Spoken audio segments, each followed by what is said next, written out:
ব্যস্ততারই জীবনে আমরা মেয়েরা অনেক সময় নিজের যত্ন নিতে ভুলেই যাই।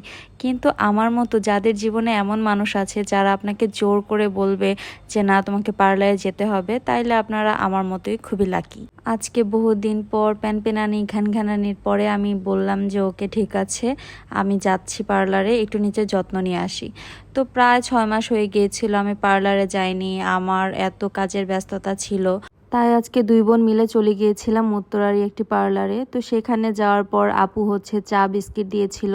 তো আমি আর আমার বোন দুইজন মিলে গল্প করছিলাম, আর পেডিমেনি হয়ে গিয়েছিল এবং হেড অয়েল মাসাজের পরে আমাকে হেয়ার ওয়াশ করা হচ্ছিল, আর আমি সেখানে প্রচুর পরিমাণ গল্প করেছি। তো হেয়ার ড্রায়ের পরে আমি ফেসিয়াল করে নিলাম। ফেসের অবস্থা একদম 12টা বেজে গিয়েছে। তো সব সার্ভিস নেওয়া ডান। তো দেখে নিন আমার ফ্রেশ লুক। সত্যি কথা বলতে বোনকে নিয়ে যেখানেই যাই না কেন সেখানে এত পরিমাণ গল্প করি। তো আমাদের এখানে সার্ভিস নেওয়া শেষ হওয়ার পরে খাওয়া দাওয়া করলাম। খাওয়া দাওয়া করার পরে বাসায় চলে যাচ্ছি গাইস।